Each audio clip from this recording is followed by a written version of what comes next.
یہ نصیحت میں سب سے پہلے اپنی ذات کے لیے، پھر آپ ساتھیوں کے لیے، کہ اپنے دلوں میں اللہ کا ڈر اور خوف پیدا کیجیے۔ جس انسان کے دل میں اللہ کا ڈر اور خوف پیدا ہوگا،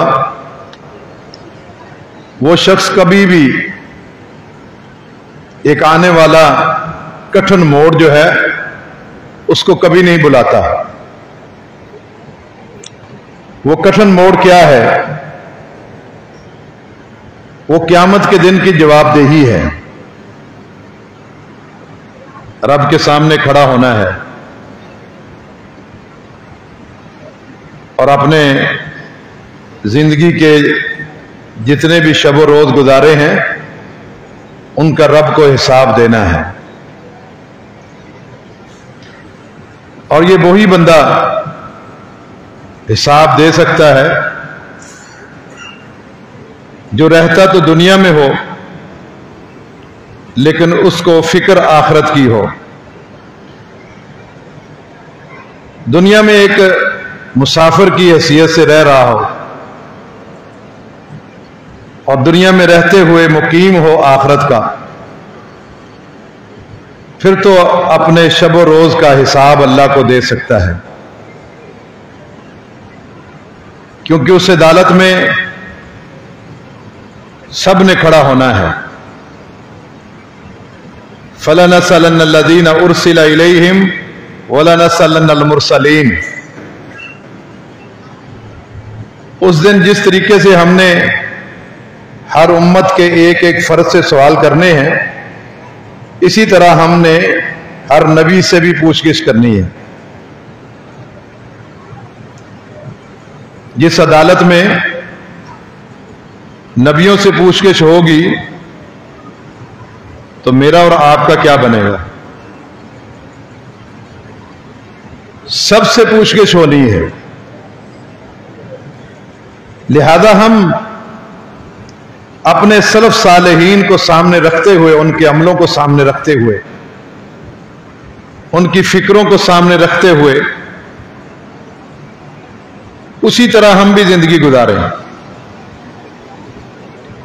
انہوں نے اللہ کی وحی کو اترتے دیکھا، قرآن کو اترتے دیکھا، اور جو ہی قرآن جو بھی آیت اترتی تھی اس پہ وہ عمل کر لیتے تھے۔ یہ قرآن اترتا گیا اور وہ عمل کرتے گئے۔ عرصہ 23 سال میں قرآن مکمل ہو گیا۔ آپ صلی اللہ علیہ وسلم حج کے موقع پر صحابہ اکرام سے کہہ رہے ہیں کہ خذوا عنی مناسککم، مجھ سے حج کے احکام سیکھ لو اچھے طریقے سے، مجھ سے سیکھ لو، مجھ سے۔ یہ نہیں کہا ابو بکر سے سیکھ لو، عمر سے سیکھ لو، مجھ سے سیکھ لو۔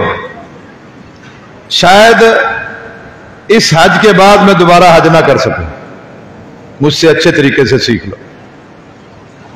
اسی حج میں تکمیل دین ہو گیا، آیت اتر آئی الیوم اکملت لکم دینکم واتممت علیکم نعمتی ورضیت لکم الاسلام دینا۔ آج تمہارا دین تم پر مکمل ہو گیا ہے، دین مکمل ہو گیا۔ یہ آیت آپ نے پڑھ کے سنائی صحابہ کو۔ 1 لاکھ سے زیادہ مجمع تھا آپ کے سامنے، اس مجمع سے آواز آئی کہ تم الدین و تم العمل بہ۔ اگر آج دین مکمل ہو گیا ہے تو اس دین پر عمل بھی مکمل ہو گیا ہے۔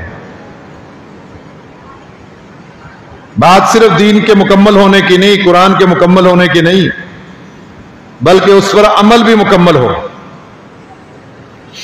یہ صحابہ اکرام کی صورتحال تھی، سلف صالحین کی۔ جو آیت میں نے آپ کے سامنے پڑھی ہے یہ سورہ بنی اسرائیل کی آیت ہے۔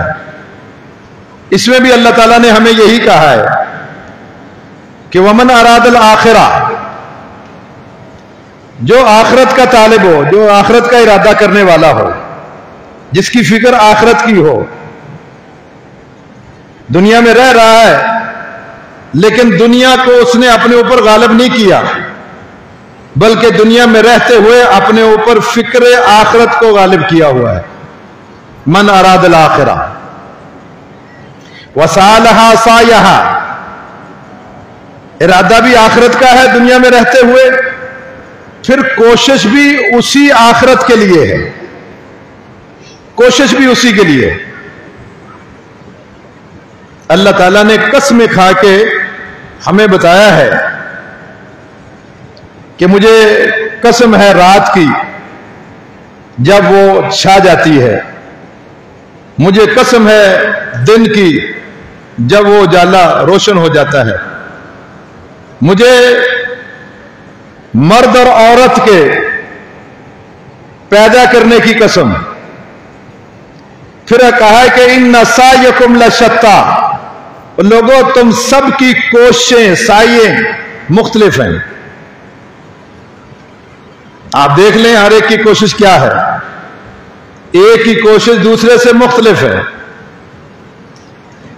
کچھ لوگ دنیا میں تخریب کاری کرنا چاہتے ہیں، کچھ دنیا میں امن قائم کرنا چاہتے ہیں، کچھ لوگ جو ہے وہ انسانیت کی خدمت کرنا چاہتے ہیں، کچھ لوگ جو ہے وہ اللہ کے دین کو غالب کرنے کی کوشش کر رہے ہیں۔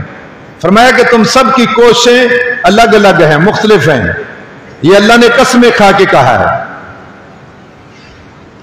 لیکن جس کی کوشش وسعیہا سعیہا، کہ اس کی کوشش ہی آخرت کے لیے ہے، ارادہ بھی اس کا آخرت کا ہے، کوشش بھی اس کی آخرت کے لیے ہے، وہو مومن، تیسرے نمبر پر کہ وہ مومن بھی ہے، اس کا ایمان بھی صحیح ہے، تو پھر تو کیا ہی کہنے اس کے۔ فرمایا کہ فاولئک کان سعیہم مشکورا، ایسے لوگوں کی کوششوں کی میں قدر کروں گا، ایسے لوگوں کی کوششوں جن کا آخرت کا ارادہ ہو، کوشش بھی آخرت کے لیے ہو اور ایمان بھی صحیح ہو، اپنے ایمان کو بھی چیک کرتے رہیں۔ آخرت کا ارادہ کیا تھا صحابہ کرام کا، کیا ان کا ذہن تھا، کیا طلب تھی؟ رہتے دنیا میں تھے اور آپ صلی اللہ علیہ وسلم کے کہنے کے مطابق زندگی گزار رہے تھے۔ کن فی الدنیا کأنک غریب، دنیا میں ایسے رہو جیسے کوئی اجنبی مسافر رہتا ہے، او عابر السبیل، جیسے کوئی راستہ عبور کرنے والا مسافر ہوتا ہے، اس طرح تم زندگی گزارو۔ اس دنیا کی زندگی کو اپنے اوپر غالب نہ کرو۔ اس دنیا کی زندگی میں رہتے ہوئے تم نے دنیا کی ہر چیز پر آخرت کو قائم کرنا ہے۔ اگر دنیا کی کوئی نعمت دیکھتے ہو، اس نعمت کو دیکھ کر آخرت کی نعمتوں کو یاد کرو۔ اگر دنیا میں کوئی عذاب دیکھتے ہو، کوئی تکلیف دیکھتے ہو، آخرت کی تکلیفوں کو یاد رکھو۔ اور سلف صالحین کا یہی معاملہ تھا۔ آپ صلی اللہ علیہ وسلم کے ساتھ ایک دیہات کا رہنے والا شخص جہاد میں شریک ہوا، گمسام کی لڑائی ہوئی، جنگ جیت لی، مال غنیمت اکٹھا ہو گیا۔ آپ صلی اللہ علیہ وسلم وہ مال غنیمت صحابہ میں بانٹ رہے تھے۔ ایک شخص وہ جو دیہاتی تھا، وہ جہادی جانوروں کو باندھ رہا تھا، آپ نے اس کا حصہ الگ کر کے رکھ دیا۔ صحابہ اکرام سے کہا کہ جب وہ جانوروں سے فارغ ہو کر آ جائے اس کو یہ حصہ دے دینا۔ جب وہ آیا تو اس نے صحابہ نے اس کو وہ حصہ مال غنیمت کا اس کو دیا اور اس نے لینے سے انکار کر دیا۔ اللہ کے نبی صلی اللہ علیہ وسلم کے پاس پہنچا، کہا اللہ کے نبی متبعتو کا لہذا، میں نے تو کبھی بھی آپ کی اتباع اس لیے نہیں کی کہ مجھے مال ملے، میں اس دنیا کی خاطر تو نہیں کلمہ پڑھا تھا، ولیکن اتبعتک لکی ارما ہا ہنا فاشارہ الی عنقہ، میں نے تو کلمہ اس لیے پڑھا تھا، آپ کی اتباع اس لیے اختیار کی تھی تاکہ دشمن کے ساتھ لڑوں اور دشمن کا تیر یہاں لگے اور میں اللہ کے راستے میں شہید ہو جاؤں۔ طلب آخرت. من اراد الآخرہ، جس کی فکر آخرت کی ہوتی ہے دنیا کی نہیں. آپ صلی اللہ علیہ وسلم نے اس دیہاتی سے کیا کہا؟ کہا کہ ان کانا صادقاً فصدقہ اللہ. اگر یہ شخص اپنے دعوے میں سچا ہے، اپنی گفتگو میں سچا ہے، اس کی سچائی کو اللہ تعالیٰ دنیا والوں پر ظاہر کر کے چھوڑے گا. دنیا والوں پر. وہ سلف صالحین آخرت کے طالب دنیا کو اپنے اوپر غالب نہ کیا، اور وہ صرف نعرے بازی کرنے والے نہیں تھے کہ جب تک سورج چاند رہے گا ہم یہ کر دیں گے، ہم وہ کر دیں گے. نہیں، جو وہ کہتے تھے وہ کرتے تھے. کبھی دنیا کو اپنے اوپر غالب نہیں آنے دیا. آخرت کی فکر. اگلا مارکے میں وہ صحابی بھی شریک ہوا، وہ دیہاتی بھی شریک ہوا، اور مسلمانوں نے وہ مارکا جیت لیا، لیکن کچھ لاشیں بھی اٹھانی پڑی. صحابہ اکرام اس صحابی کی لاش اٹھا کے لائے جو تھوڑی دیر پہلے کہہ رہا تھا کہ میں نے تو کلمہ اس لیے پڑھا ہے تاکہ دشمن کا تیر ادھر لگے اور میں اللہ کے راستے میں شہید ہو جاؤں. اس کو اٹھا کر اللہ کے نبی صلی اللہ علیہ وسلم کے پاس لائے، اور آپ نے بغور اس کو دیکھا. بغور دیکھا کہ تیر وہیں پہ وسط ہے جہاں اس نے ہاتھ لگا کر اشارہ کیا تھا. آپ نے کیا کہا؟ کہا کہ کان صادقاً فصدقہ اللہ. یہ میرا صحابی سچا تھا اور اس کی سچائی کو اللہ نے پوری دنیا پر ظاہر کر دیا. سچا تھا، آخرت کا طالب تھا. من اراد الآخرہ، جو بندہ آخرت کا طلبگار ہو، رہتا دنیا میں ہے، اپنے اوپر آخرت کی فکر کو غالب کیا ہوا ہے، دنیا کی نعمتیں دیکھ کر آخرت کی نعمتوں کو یاد کرنے والا ہے، دنیا کے عذابوں کو تکلیفوں کو دیکھ کر آخرت کی تکلیفوں اور عذابوں کو یاد کر رہا ہے. نارکم ھذہ جزء من نار جہنم 70 جزء. اور لوگوں یہ تمہارے پاس جو آگ ہے یہ جہنم کی آگ سے 70 گنا کم ہے. 70 گنا کم. علامہ ابن رجب بغدادی رحمہ اللہ نے بہت سلف صالحین سے یہ باتیں لکھی ہیں، نوٹ کی ہے کہ بعض سلف صالحین جب دیکھتے کہ ان کے دلوں پر کچھ غبار آ رہا ہے، دنیا غالب ہو رہی ہے، تو پھر وہ کیا کرتے؟ وہ کسی لوہار کی بھٹی کے پاس چلے جاتے جہاں لوہا گرم ہو رہا ہے، اس بھٹی میں لوہے کو پگلایا جا رہا ہے. تھوڑی دیر کے لیے وہاں کھڑے ہو کے دیکھتے رہتے اس بھٹی کو، اور دیکھتے ہوئے بے ہوش ہو کے گر جاتے کہ یہ تو آگ دنیا کی آگ ہے، آخرت کی آگ کیسے برداشت کریں گے؟ وہ ہر دنیا کی ہر عذاب کو آخرت پر جو ہے وہ قائم کرتے تھے، آخرت کو سامنے رکھتے تھے، بے ہوش ہو کے گر جاتے تھے. اس لیے کہ دنیا کی آگ تو بہت کم ہے آخرت کی آگ سے. من اراد الآخرہ. پھر آپ نے کہا کہ اس صحابی کا یہ تو اس نے مال نہیں لیا تھا دنیا کا، ہم تو یہ سمجھ رہے تھے کہ یہ کھاتے پیتے گرانے سے ہے، دیکھو اس کے پاس کوئی سامان ہے، اس کو کفن دینا ہے. دیکھا ایک تھیلا تھا، اس تھیلے کو انڈیلا تو اس میں ایک چادر نکلی، بس اس کی کل پونجی ایک چادر تھی.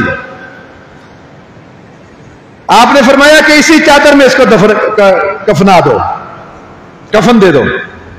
اب جب کفن دے رہے تھے، پاؤں ڈامتے سر ننگا ہو جاتا، سر ڈامتے پاؤں ننگے ہو جاتے، وہ کفن بھی پورا نہیں ہے.